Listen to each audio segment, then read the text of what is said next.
Good evening, everyone. Welcome to our June session. Our guest speaker is Dr. Ahmed Al-Shalabi. He is from Al Ahliya Amman University. He's going to give us a talk today titled Occidentalism Revisited Insights from Contemporary Anglophone Arab Diasporic Literature. And our moderator is Professor Yusuf Abu Amriya from the University of Jordan.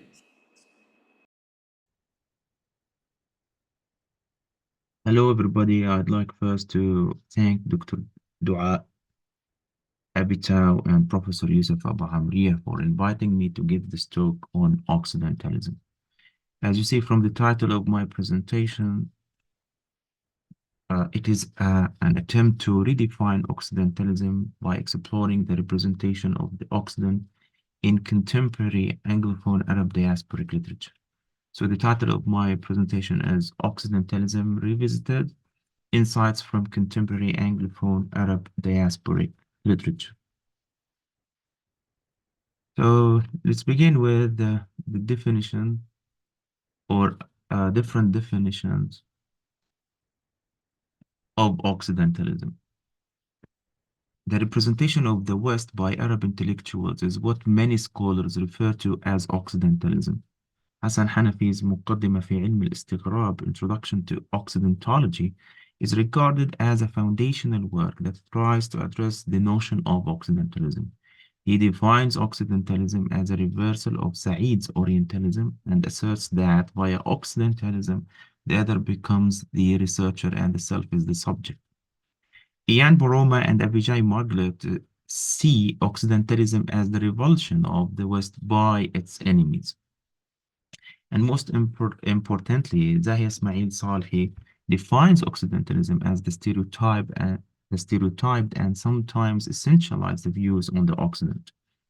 She also provides another definition as a diverse set of relationships of Orientals who have experienced the Occident in a variety of manners. She also claims that Occidental or Occidentalist literature speaks to the Occident. Now, let's take a look at the traditional Occidentalism. This project actually builds on Rashid Al-Anai's book, Arab Representations of the Occident East-West Encounters in Arabic Fiction, in which he explores the representation of the Occident in Arabic fiction and non-fiction from the 18th century to the late 20th century. Al-Anani illustrates that some Arab intellectuals have displayed a very rational and appreciative attitude towards Western culture. During the time of that first contact, some Arab scholars and writers reported what the colonizer was doing on their lands. They did not move to the West or actively interact with Western cultures and lifestyles. According to Al-Anani, these writers tackled themes like the advancement of the West versus the East's backwardness. They created a romanticized image of the Occident, some of them, of course. They also tackled themes like the spirituality of the East versus the materialism of the West. Now, to begin with, I'd like to look at this quotation from Rawi Haj's Cockroach, just to give you a clue of how the Occident is represented in the 21st century by, of course, contemporary diasporic Arab writers. So the unnamed narrator, who is a Lebanese immigrant, and he tries to find a job in Canada. He is constantly looking for food in order to fill his stomach. So he says here, I thought I will try, or I will tell every tourist I encounter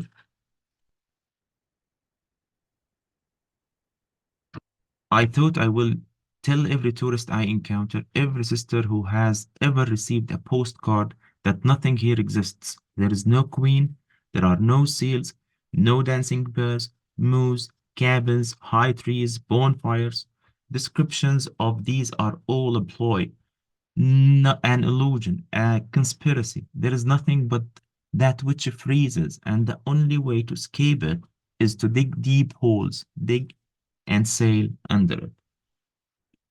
So, according to the narrative, what you can only see or experience in Canada is freezing weather and marginalization, which compel you to dig deep holes, dig and sail under it to escape what makes you lose your sense of existence. Furthermore, it is a valuable piece of advice by an Arab refugee who has a first-hand experience of Canadian life. It sums up an important theme of the whole novel, namely, the West is not always the utopia one aspires to live in. So, Occidentalism in contemporary Anglophone Arab diasporic literature. And here we try to mark difference between the traditional one and the one presented in the 21st century.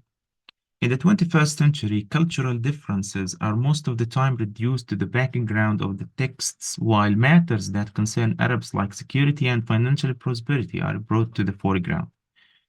In most cases, the characters of their narratives are victims of wars, revolutions, poverty, and tyranny, who escape to the West in search of safety or better living conditions. Contemporary Anglophone Arab diasporic literature is less concerned with issues like the spirituality of the East and the materialism of the West. Contemporary Anglophone Arab diasporic writers are migrant citizens and intellectuals who live in the West and have a first-hand experience of Western life.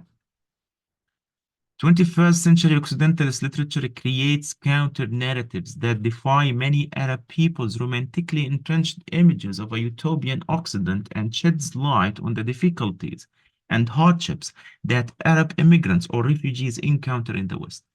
Literary productions of contemporary Anglophone Arab diasporic writers are not and cannot be a writing back to the Orientalist discourse simply because diasporic Arab writers have become part of the Occident as they are most often citizens of their host countries. These writers have a contrapuntal vision of both the East and the West. They are familiar with what it means to be an Arab immigrant in Western society. At the same time, they are aware of the inherited idealized image of the Occident that many Arab people have adopted for centuries. Moreover, their exploration of the experiences of diasporic selves is not a misrepresentation of the other. They tend to redress their readers' conceptions about the Occident by foregrounding the obstacles and dilemmas that Arab immigrants may face during their journeys to or in the West. Because 21st century Anglophone Arab diasporic writers speak to both the Orient and the Occident, their protagonists or characters are usually Arab individuals who legally or illegally live in the West and face socio-cultural challenges in their quotidian experiences. By conveying accounts of the harsh realities that immigrants or refugees are subjected to, these narratives simultaneously seek to demystify many Arab people's preconceived notions about the West and draw Western readers' attention to the agonies of immigrants or refugees. These representations do not come at the expense of distorting the image of the other, but they are endeavors to portray reality that collides with many Arab individuals' optimistic speculations about the West. These writers are intellectuals who have a first-hand experience of the West as they either immigrated at a young age or were born there. The hybrid cultural identity that some of these writers have, such as Jamal Mahjoub, who is of a British Sudanese parentage, would help them exactly represent the Occident. So the study's selected novels are Rawi Haj's Cockroach, Layla Lalami's The Other Americans, Omar Al-Akkad's What Strange Paradise, Layla Al-Ammar's Silence is a Sense. And these, as you see, are set in different parts of Europe and America. For example, here we have Cockroach, it is set in Canada, The Other Americans in the United States. Omar Al-Akkad, What Strange Paradise is set in Greece. Layla Al-Ammar, Silence is set in Britain. Let's begin with Rawi Haj's Cockroach, and here is a synopsis of the plot. From a first-person point of view, Haj's unnamed Arab refugee narrates his daily struggles to survive in Canada. He tells the reader how it is difficult for him to find a job and to fill his stomach in an extremely cold country. He considers himself a cockroach that can freely enter places to which a refugee like him is unwelcome. Now, what are the immigration-related issues that Hajj uh, highlights or underlines in his novel? Here, as you see, I have the instances and the supporting evidence. The instances are in the novel, and the supporting evidence is taken from other studies that tackle the same topic or discuss the same topic. So we can find that there is a piece of evidence here that supports the author's stand. So the first instance is cold weather in Canada leads to depression or worse, suicide. Now, other studies say that cold weather has a negative impact on human psychology, for it restricts humans' activities to indoor spaces, creating a sense of despair and a need for social isolation. Also, people who live in cold regions are more likely to commit suicide than those in regions with moderate climates, since suicide and violence have been suggested to be influenced by or associated with meteorological processes.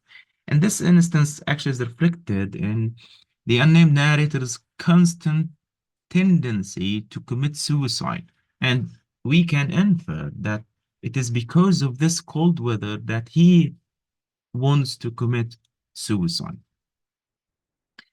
Another important issue that that Hajj uh, underlines here is the non-recognition of foreign credential. And this is actually embodied in the character of the Algerian professor who can't find a decent job that meets his qualifications in Canada.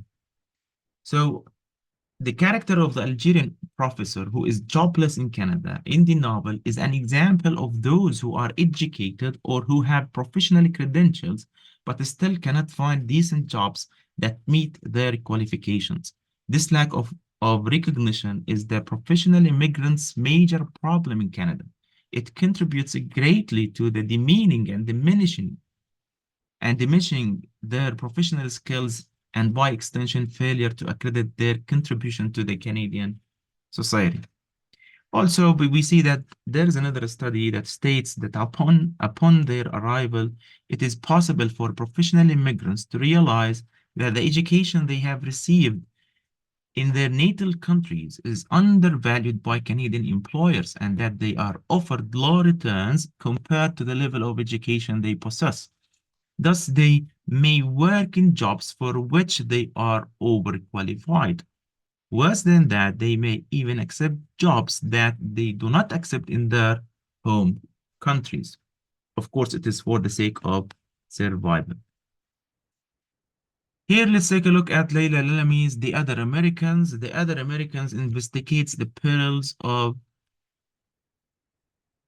an Arab immigrant's achievement of the American dream in the post 9/11 era. It can be seen as a post-American dream novel in which the narrative continues to unveil the challenges that a successful immigrant faces after fulfilling the dream. What I mean by post-American dream, I mean that Lalami tries to answer the question of what happens to an immigrant after achieving the American dream? Or is the American dream the end of your struggle and the beginning of a new prosperous life? So let's look at the immigration-related issues that Lalami highlights in her novel. The first thing is that the American dream is not always a dream. It can be a nightmare. For some studies suggest that some Muslims lament that the American dream that attracted them to this land has been plagued by the increased hate crimes and the prevalent racial profiling against them. And this is actually reflected in the hit and run accident, since Dress, the head of the family, is killed after achieving the American dream. And later on, the narrative reveals that the one who killed him is his American neighbor. So the more a person is keen to secure, also this is another problem regarding the American dream. The more a person is keen to secure his or her financial stability, the less he or she is satisfied with his or her family relations. And this is, of course, because of the long working hours that an immigrant maybe spends at work. And that's why we have a break in the relationship. Another important issue that is really related to Arabs here is immigrants as implicated subjects. And there's a study actually that suggests that Lalami's novel presents an unconventional image of Arab and Muslim Americans in the United States. It maintains that the assimilation of the Ghurawi family into the US society and their achievement of the American dream, it changes their status from victims into perpetrators who indirectly support the so-called US war on terror. The study states that, quote, the prosperity that the Ghurawi family enjoys in America makes them tax-paying citizens whose tax contributions fund wars abroad, unquote. Thus, like the Ghurawi family, these immigrants can become implicated subjects who indirectly participate in the bombing and slaughtering of other Arabs and Muslims around the world.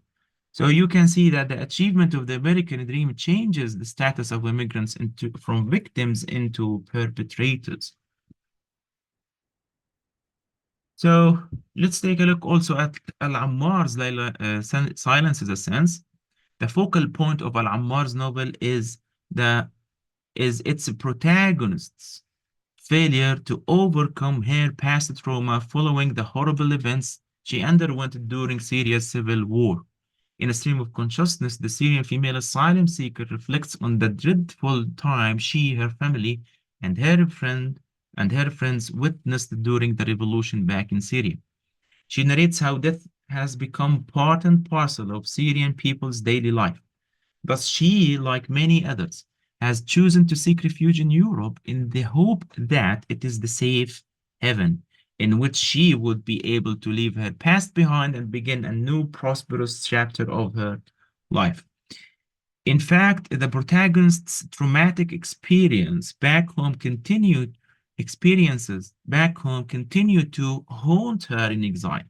The Syrian refugee tells the story of her journey from Syria to Britain after the failure of the revolution in her native country. Under the pseudonym The Voiceless, she publishes articles in an online magazine about her memories, experiences as a refugee, and her journey to Europe. Again, here, let's see what are the refugees-related issues that Al-Ammar underlines or highlights in her novel.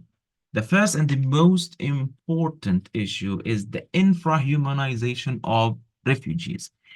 Infrahumanization is a phenomenon through which people ascribe the human essence to their in-group and consider out-groups as less human. So refugees in Europe are infrahumanized as they are excluded from the realm of humanity. So this happens actually when the unnamed narrator sends Jose, the editor of the online magazine. She sends her a story about the struggle of refugees and how they face death while they are on their way to Europe. But what shocks the unnamed narrator is Jose's comment on the story as she looks at it as a pure fiction and it praises it as a pure fiction, not as real pain or agony. So Jose's, the editor of the online magazine, infrahumanization of the outer group becomes crystal clear after the publication of the unnamed narrator's story titled Sweet Dew. The story depicts the terrible experience of 8 Syrian refugees who are smuggled out of Syria in the back of a refrigerated truck. Through her story, the unnamed narrator tries to foreground the anguish of being frozen to death for the sake of arriving in Europe. However, Jose and the readers praise the story as pure fiction. Thus, José's praise of the story as a pure fiction, not a story of real pain, opens the unnamed narrator's eyes to the fact that the brutal reality of a refugee is an exciting fantasy material for Western readers. The unnamed narrator concludes that the genuine pain and agony of her group is José's group's entertaining stuff. So as you see, the British public receives the unnamed narrator's story of real pain and agony as entertaining fiction. And this actually leads us to this important also issue, which is the marketability of refugees' stories. The marketability of refugee stories is an important issue because in Britain, we can see that the magazine's interest in the refugees story, I'm talking about the unnamed narrator here, is not for the sake of letting the world know what are the agonies and struggles and difficulties these refugees face, but it is to add more clicks and views to the magazine because they know that such stories are attractive and readers like to read these stories. So here is a quote from a study that states that the refugee experiences become aestheticized as tradable promotional items for the work of UNHCR or the organizations and individuals that reuse their images. Finally, let's take a look at Al-Aqad's What Strange Paradise. In What Strange Paradise, Omar Al-Aqad tells the story of Amir, a 9-year-old Syrian boy who at the start of the novel opens his eyes on the shore of a Greek island. The reader learns that Amir is a Syrian boy who escaped with his uncle and mother from Syria to Egypt. In Egypt, Amir's uncle decides to secretly cross the Mediterranean to Europe. However, his plan is disrupted by Amir. Following his uncle at night, Amir sneaks into a ruined immigrant's boat that his uncle boards. The narrative switches between Amir's attempt to escape from the police on the island and his terrible voyage on the dilapidated boat. He is the only survivor among other immigrants, including his uncle. So for the sake of time or the limitation of time, I'm going to jump to our proposed definition based on the instances that I have just projected. So accordingly, we propose that Occidentalism is a realistic representation of the Occident by Arab intellectuals who are part of the Western communities, either as citizens or second-generation immigrants, and have first-hand experiences of the West, and whose accounts are based on their interaction with different aspects of Western life and knowledge of Western politics and laws. Occidentalism is a mechanism through which Occidentalist literature sheds light on the unconceived matters that Arabs, whether immigrants or living in the Arab world, are oblivious to. So there is an important question that we have to ask ourselves before looking at a literary text or approaching a literary text as an Occidentalist literature. So when is Occidentalism applicable to a literary text? We have some features here that must be available in literary text in order to look at it through the lens of Occidentalism, our proposed Occidentalism, of course. The author should be of Arab descent and permanently lives in the West. The credibility of the narratives needs to be tested against its socio-political, cultural, and historical backdrops. The events must predominantly take place in the West. The protagonist should be a person of Arab ancestry who has lived long enough in the West or has immigrated there with the hope that their living conditions will improve. The characters or protagonists are disillusioned when they realize that their embedded glamorized image of the Occident clashes with what they really experience in the West. So the conclusion, this study's examination of the representation of the Occident in contemporary diasporic Arab literature is an attempt to revisit Occidentalism as it is a nascent concept that is subject to an ongoing process of shaping and engraving its features. The exploration of the main texts under discussion has highlighted how contemporary diasporic Arab writers have initiated and promoted a different Occidentalist discourse through which some Arabs' idealized image of the Occident is deglamorized or further modified to diminish the gap between some Arabs' expectations about the West and reality.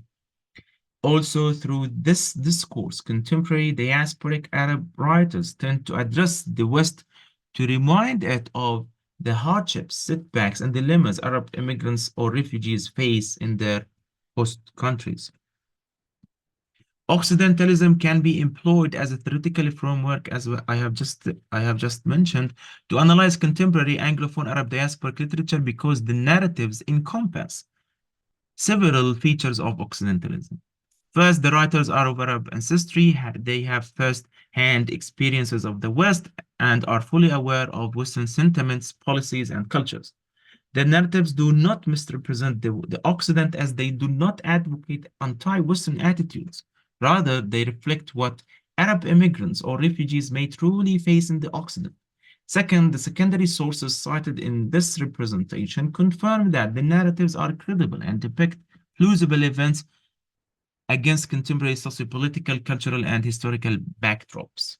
Third, the texts fall under the umbrella of Occidentalist literature because the events take place predominantly in the West. Finally, the protagonists or characters in the narratives are of Arab heritage, whose romanticized, entrenched image of the Occident collides with reality when they arrive at their destinations. Theoretically, this study attempts to show that the works of contemporary Anglophone Arab diasporic writers offer new perspectives to understand the concept of Occidentalism. The notion that Occidentalism is Orientalism in reverse remains invalid, since the texts under discussion, in addition to other Anglophone Arab diasporic narratives, do not misrepresent or distort the image of the Occident. Instead, they try to realistically depict what an Arab immigrant may actually face en route to start a new life in the Occident. In doing so, through Occidentalism, Anglophone Arab diasporic writers' portrayal of the Occident can be described as an attempt to write back to popular tales about the utopian West and the perpetuated myth of the West that many Arab people have adopted over centuries. The texts are meant to simultaneously address the Orient and the Occident. These literary works initiate a tripartite dialogue among Arab readers, fictional characters, and the West to reconsider already established images of the promised lands of the Occident and shed light on the adversities that Arab immigrants or refugees encounter in Western society. This is the end of my presentation. Thank you very much for listening. God, we made it.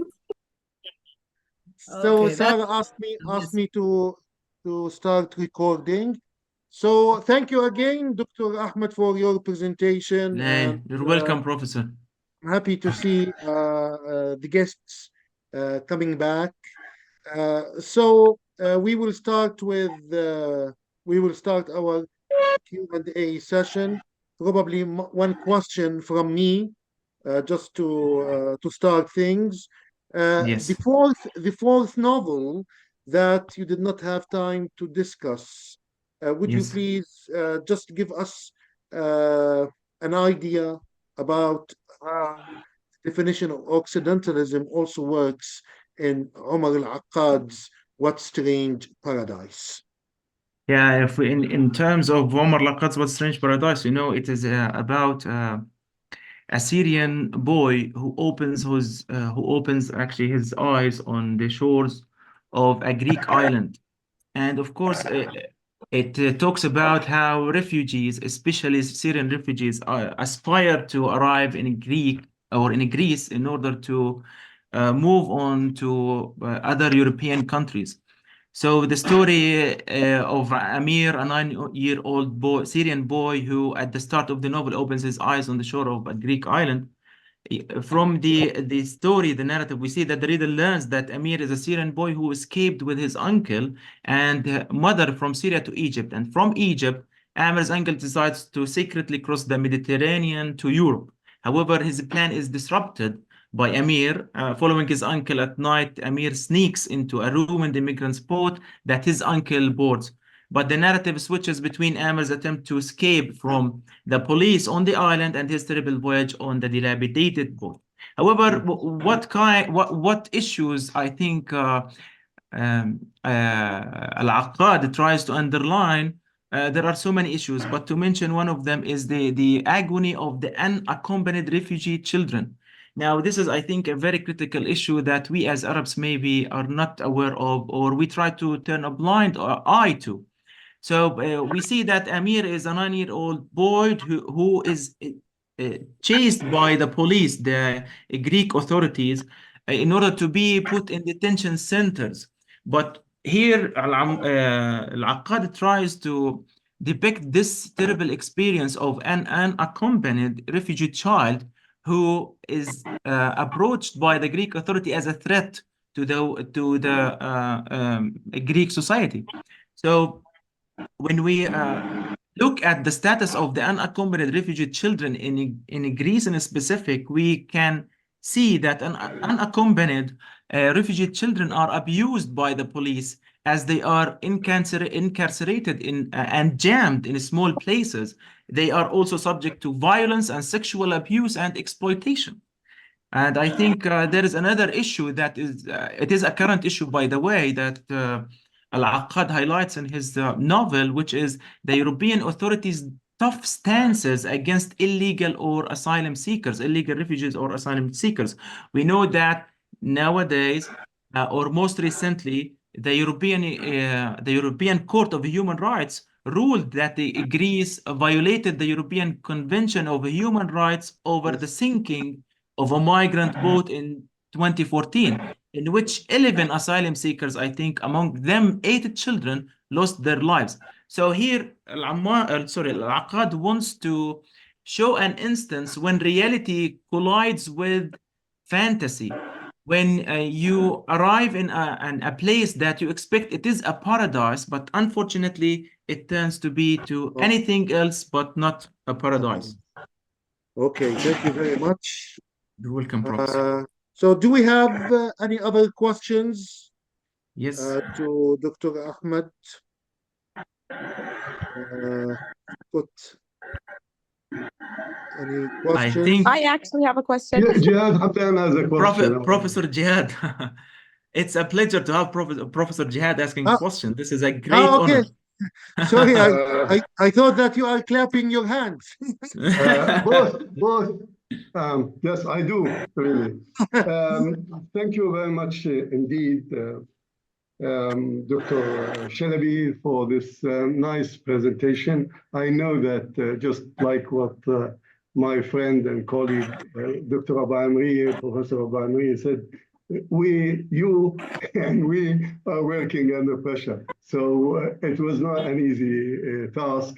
We apologize for this inconvenience. And probably we also have to apologize to those who, for whatever reason, left us after the first part of this seminar, due probably to change of Zoom sessions, just like when we lose people during change of trains. Yes, Yes. Same thing. Yes, we lost some. Anyway, thank you very much, Dr. Shalabi. Thank you, Dr. Dua. And many thanks to Professor Abu Amri for moderating this session. He's been kind with us all the time. He's been always in the front. Yes, in the lead, in advancing our work in Africa. Thank you again, Professor Abu Amri. We also apologize that Dr. Dina, the forum secretary, has not been able to make it today,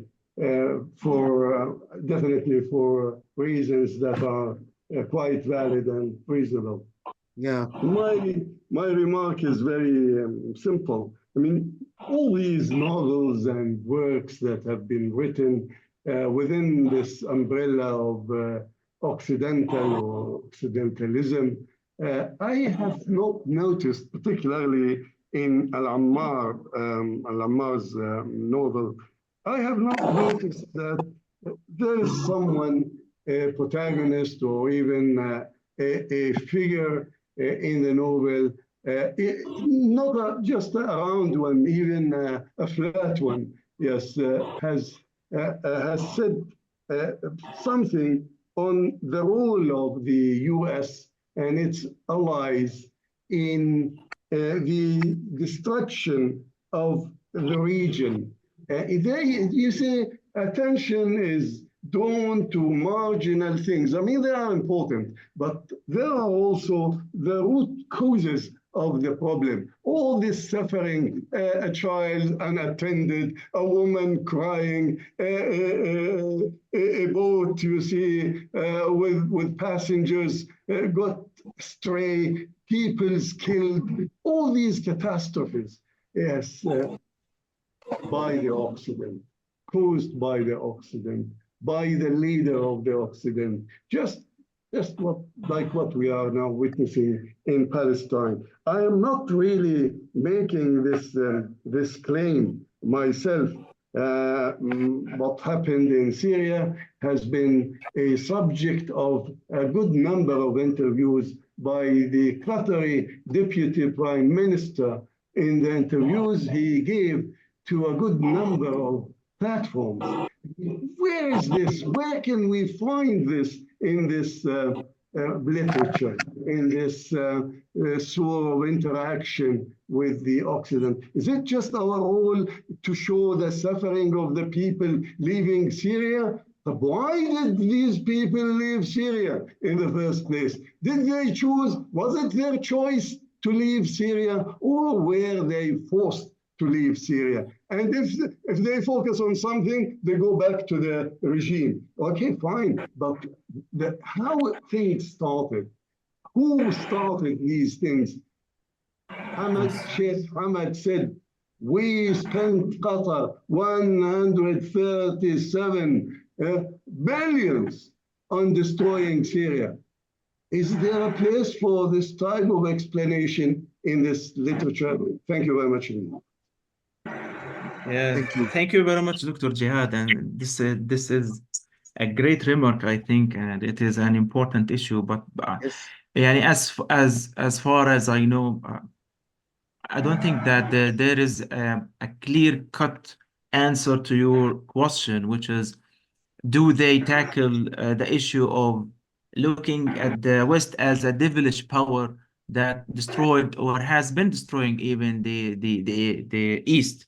But regarding the refugees and the immigration, the core idea of the whole concept in terms of Occidentalism is to show that we Arabs, as you have just mentioned, Professor, we Arabs have actually perpetuated what I see as a myth of the West. It is a myth about the West because, you know, when anybody is asked about the United States, England, Europe in general, they always associate it with success, with money, with prosperity, and they don't mention or they don't tackle the issue of being dehumanized, for example, in these countries. But I feel that there is a kind or there is a touch of condemnation of this Occident, who is the source of all evils, as you have just said.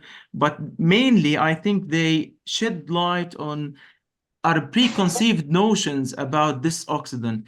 They try to demystify this stereotypical image that we have adopted for centuries about the Occident. And even in our popular culture today, and most recently social media, we see that people keep comparing the East with the West. And when they mention the East, they say everything is bad there. If you go to the West, everything is fine. And you know these success stories about these people who go there with no money at all, and like a fairy tale, they become rich people with series or many branches of restaurants and maybe gas stations, and then they say, okay, we could make it there in the United States. Okay. I hope I answered your question. Thank you, Thank you Dr. very Ahmed. much. And thank you, Dr. Jihad, for your question. I may add to Dr. Ahmed's answer is that there is actually a difference in the way Arab writers in diaspora deal with this issue.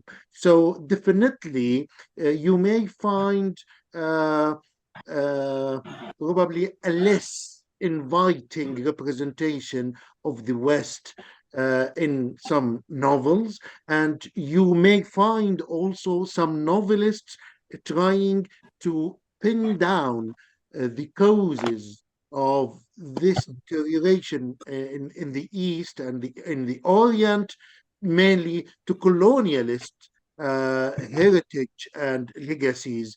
But I would say that if we look at all these novels together, probably we can come up with multiple causes and multiple reasons and different nuanced representations that I think would help us understand the complexity of the situation. And of course, you know, uh, not every author is always allowed to speak up their minds. At the end of the day, they may not get their novels published, as simple as this. And this is something that we actually see in Layla Al-Ammar's Silence is a Sense. Thank you. Thank you for this Thank you. important contribution. Thank you. I think we have got a question from Sarah. Sarah, please go ahead. Yeah, absolutely. Actually, my question is now a little bit relevant to your discussion because I was thinking about the language used because one of the novel's name actually drew my attention, which was cockroach. So I was thinking about the language used. Do you think, to what extent do you think that their language was impactful in terms of using and, expressing their opinions and being a bit aggressive in their like expression? Was that acceptable? Was that acceptable to be that critical and that like expressive in their description of the hardships that they were suffering from? Yeah, I think this is regarding Rawi has cockroach. It is actually a shocking, let's say, stance here, because the unnamed narrator himself refers to himself as a cockroach. So he identifies himself as a cockroach. But here, this is a practical metaphor, by the way, because when we look at the unnamed narrator, who is, of course, a Lebanese immigrant, we see that he is treated as a cockroach by those who are around him. He likes to stay in filth. He is like a parasite who keeps entering places that he is not allowed to be in, and he instantly looks for food. So this is, or the kind of harshness, I think, if you refer to the language, is practiced not against the reader, but against the character itself. Yani the character himself refers to himself as a cockroach, just to show you to what extent I'm suffering here, or just to show you that this is a case of dehumanization, because in many places we have another issue, that is the portrayal of refugees in Western media, or immigrants in Western media. They are portrayed as a threat to the Western society's welfare and economy, politics, and so on and so forth. So I think the use of the title cockroach and the protagonist himself referring to himself as a cockroach is meant to show you to the kind of degradation this person is suffering from. Okay, thank you. Thank you, Dr. Ahmed. Thank you, Sarah. We've got a question from Dr. Dua. Yes, thank you, Dr. Ahmad, for such a very interesting talk. I was just wondering about the novels that you've chosen. Are all immigrant novels Occidental in that sense, if the writer or if the narrator or if the story is about someone who's immigrating to the West? Or are there any certain characteristics that you might say these are, for example, if the novel has these things, then it might be named, for example, an Occidental novel? Because it seems that, again, where do we draw the line between Occidentalism, diaspora, I mean, immigrant stories. I don't know if this is a valid question to ask, but I Yeah, mean, yes. yeah, thank you. How would we characterize an Occidental novel vis-a-vis, for example, other types of novels? Thank you. Yeah, thank you. Thank you very much. This is actually mentioned in the conclusion of my presentation, but unfortunately, I couldn't have much time to present it. But yes, there are certain characteristics that must be there, or features that must be there in a text in order to be approached as an Occidentalist literature. Now, the most important feature is the writer or the author must be of an Arab descent who, and this is a must, who lives in the West and who has a first-hand experience of Western culture and lifestyles. Then we must have a protagonist who aspires to go to the West or to resettle or move to the West, and he or she is shocked when they meet or they face the reality in these countries.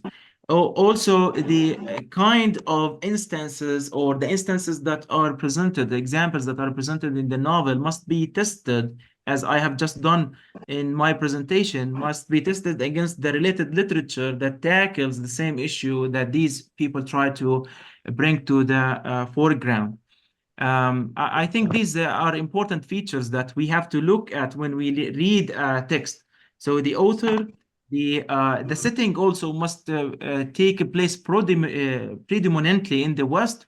The protagonist must be an Arab or a refugee or immigrant who aspires and who has already believed the myth of the West, and he is eager to travel to the West to achieve the American dream, for example, or to at least, for example, like if you look at Layla Al-Ammar's novel, the unnamed narrator leaves Syria after the revolution, of course, because she wants to exercise her freedom of expression. That's why she writes for the magazine and she tries to publish her stories. But unfortunately, when she arrives there, we see that her stories are seen as entertaining fiction, not things that we are interested in order to know what these people really suffer from. And most importantly, we have, of course, another issue here. We look at the marketability of the refugee stories there. You as a refugee is perceived as a story that is really interesting, and we like to hear it, but we are not interested in what's going to happen to you or what you have suffered from. So the author, the setting, of course, the protagonist the character must be an immigrant or a refugee who has believed, and this is important, this myth of the West. And most importantly, there should be a kind of a shock between reality and expectations, or a collide between reality and expectation. Thank you very much, Doctor. Thank You're you. welcome. Thank you. And I may add that the definition of Occidentalism itself is still evolving. So I would suggest that what Dr. Shalabi provided us with is just a kind of an ongoing Yes, debate, it is. ongoing discussion. I Yes. think we will have so many different takes on Occidentalism, different angles to look at, and I think this is probably a working definition. Yes. Yeah, thank you. So we have here a question by Dr. Maha Yassin. Yes. Hello, all. Thank you very much for having me, and thank you, Professor Ahmed, for this interesting, Thank you. up-to-date topic. I really enjoy talking about Occidentalism, and this is really new to me. But I wonder if this topic has ever been portrayed in non-Western movies. So my question is, in what ways has Occidentalism shaped the portrayal of Western characters, values, and cultures in non-Western movies? And can you please provide specific examples of movies where these influences are evident, and discuss how these portrayals reflect the filmmakers' perspectives on Western dominance and culture interactions? Mhm. And thank you. Yeah. Thank Thank you you in very much. advance. Thank you, Dr. Ma, for this interesting question. And you take us to the popular culture here. Yes. And in terms of popular culture, one of my arguments is one thing that contributed to this emergence of this myth of the West is our popular culture, by the way. This is my opinion, my point of view, because if you look at movies, for example, like Adil Imam and Hamad Hinaydi, we have this naive protagonist who wants to go to the West in order to make a fortune. And ironically, he makes it there. For example, I remember a movie, Hammam fi Amsterdam, for example. We have this naive Muhammad Hinaydi who wants to travel to Amsterdam because he can't find a job in Egypt. So he decides to travel or to immigrate to Amsterdam or to Holland or Netherlands, and there he makes a fortune.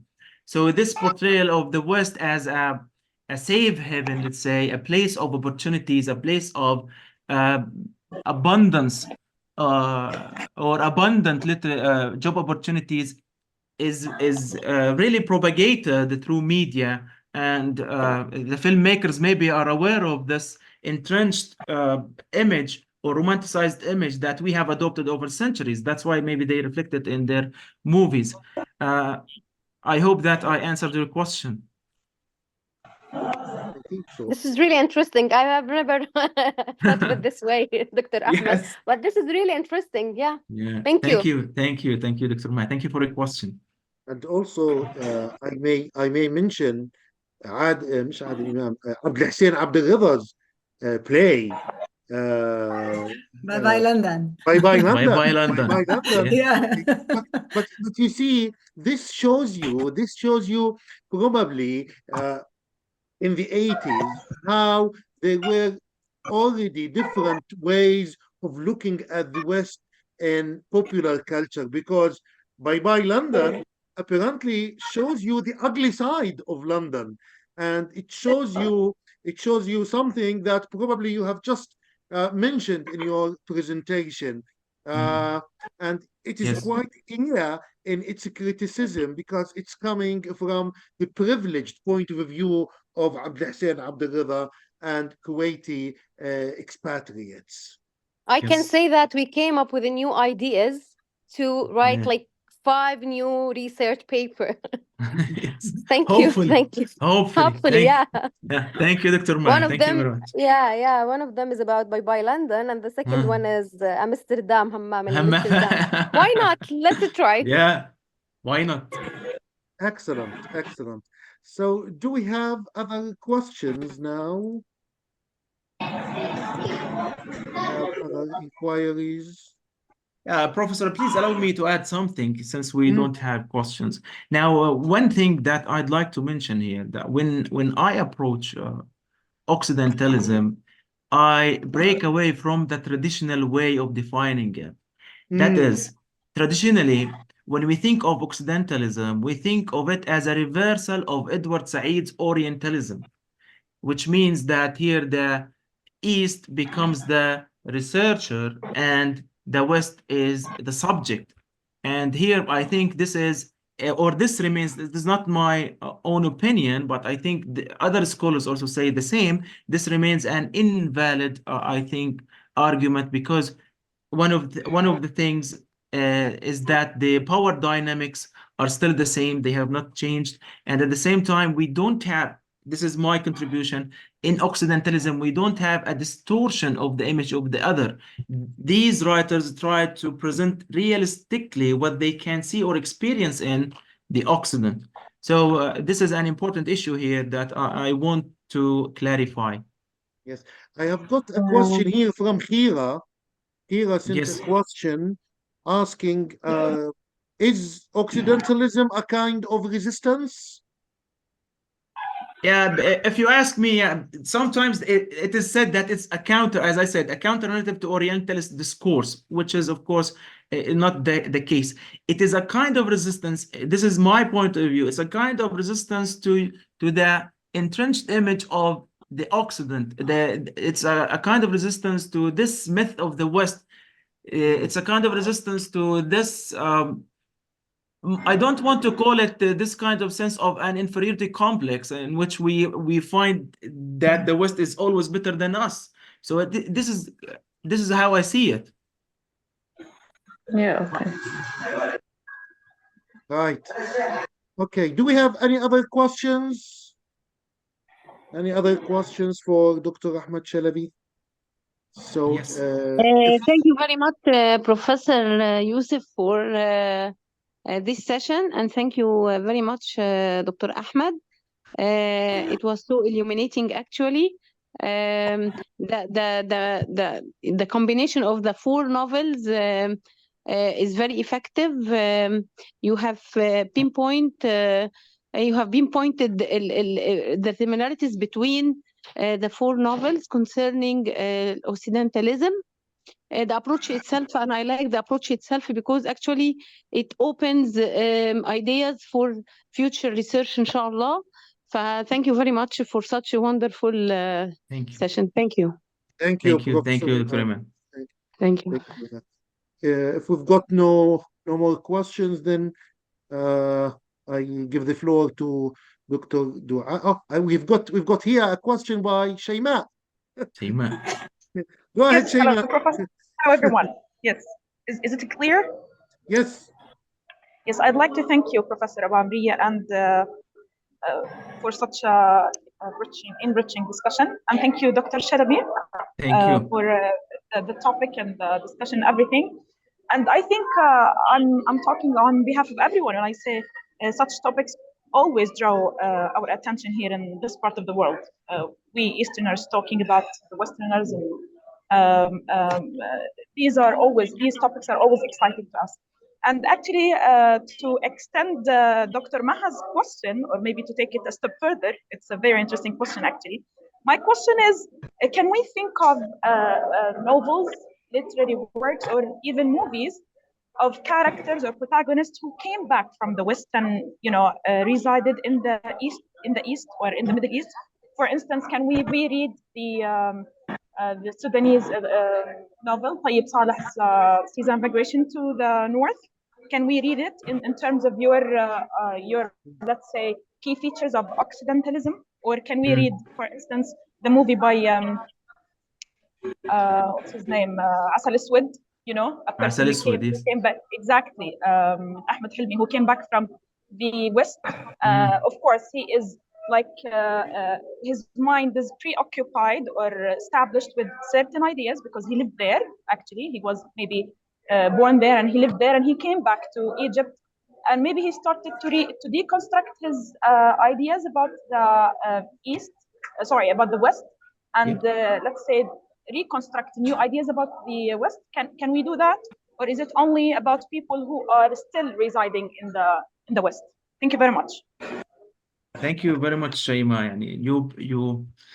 You have just mentioned a very important point that I did not want to mention, actually, which is Tayyip Saleh's Season of Migration to the North.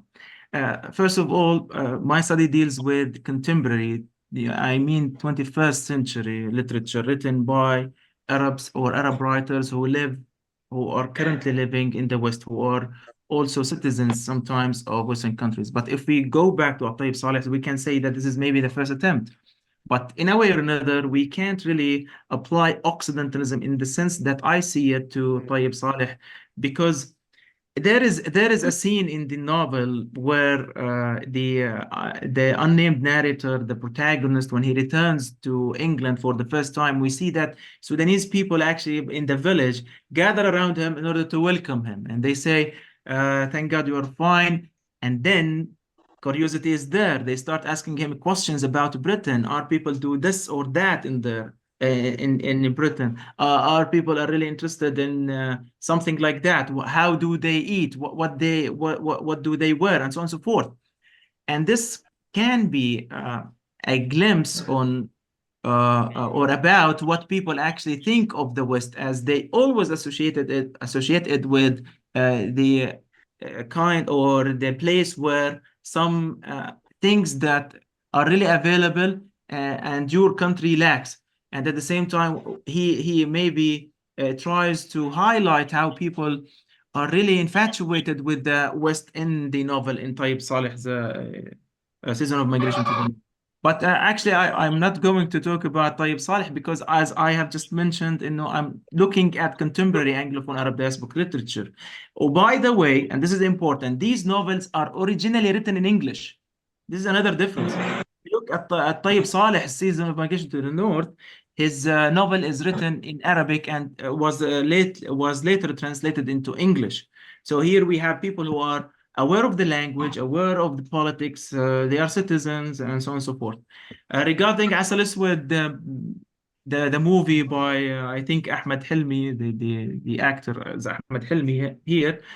Yes, you can look at it as an Occidentalist movie who tries to deconstruct our preconceived notions about America. And if you wish to write a paper on it, just go ahead. Thank you. We'll venture Thank to you, that Shah. area. Thank you, Dr. Ahmed. Thank you, everyone. Thank you, thank you. I think, Dr. Dua, we have only 7 minutes, so I Yeah, I hand think you over need to to wrap you. up. Yes, yes, Yes. yes. We are very thankful for such a wonderful talk, and Thank I you. hope that we made up for the technical mishap that took place at the beginning. You actually did a very good job. The speaker and the moderator were just And Sarah, great. Sarah, we need to thank Sarah. Of course, of Yes. course, of course. Thank you, Sarah, Sarah. our student, Thank you, Sarah. she's our savior. We could say that she saved our day by jumping Not the in, white by coming teacher, from though. heaven. Thank you, Sarah. Yeah, this is Thank the you. new blood. This is the new generation, young Of course. generation. They can always help us to Yes. overcome such hurdles. Anyways, thank you Thank very you. much. And Thank you. we hope to always see you and to see this kind of enthusiasm and interest in these topics and in research, because this is what is the main aim behind these forums, monthly forums. We look forward to seeing you next time. And I'll leave the last word to our Dr. Jihad, Professor Hamdan, to thank you also for such a great talk. Professor Hamdan. Again, maybe, yeah. Thank you. Thank you very much. Actually, special thanks must go to Sarah. Yes. Because without her contribution, without her effort, this session Wallah, I got so many thanks. would not have been possible. Would not have been possible. So this is very much appreciated, Sarah. Thank you very much Thank you so indeed. much. Thank you. Just a final remark, and then we close this session. I don't know really why Ahmed, Dr. Shalabi, has, for whatever reason, refrained from bringing in Tayyib Saleh. Under the idea of contemporary, not contemporary, and even the term contemporary is vague, you see. I mean, it could include definitely Tayyib Saleh. But anyway, Tayyib Saleh, I mean, we may look at it, even if you want to highlight the issue of language. He is an immigrant who is narrating his story in his native language, yes, but he is not narrating something in Sudan. He is narrating something there in the Occident, in the West. And you remember how we talked yesterday, the protagonist or the narrator, how he retaliated to the West invading us. And he decided also to retaliate and invade the West his own way. And I remember something very important, you see. I mean, these dots in the novel where there is no speech, 3 dots, 3 dots. This is, in linguistics, we refer to this as the unsaid, you see. I mean, this requires also people to examine this, the unsaid in the novel, the things that because of taboo, because of censorship, because of lots of reasons, he had not explicitly voiced about the interaction with the West. This has not been studied well anyway. But back to the term Occidentalism. Yes, I appreciate also the term mentioned by Professor Abu Amri. Actually, this is a term or a field in the making. It's still in the making, yes. It will take time to have solid ground where we can really meet and clash. Anyway, it was a very successful session. Special thanks again go to Sarah and also go to Dr. Shalabi. This is the first time really I know Dr. Shalabi. I know that he was with us. He is part of our team. He is part of the gang. Yes, but we are now meeting him from a different perspective and and I'm happy that this was a successful, insightful presentation. With a pleasure, Professor. Thank you. Thank you very much indeed. We invite you all to be with us in Apitow to give this association further power and strength so that we can continue moving forward. Thank you very much indeed. Thank you, Professor. We will be meeting in a month's time. We will announce this soon, and we'll call it a day, a session. Yes, thank you. Thank you. Thank you very much. Thank you, Professor Rajaa. Thank you for your kind words. Thank you, Professor Yusuf. Thank you. Thank you very much. You're welcome. Thank you all. Take Yes. care. Bye-bye. Bye-bye.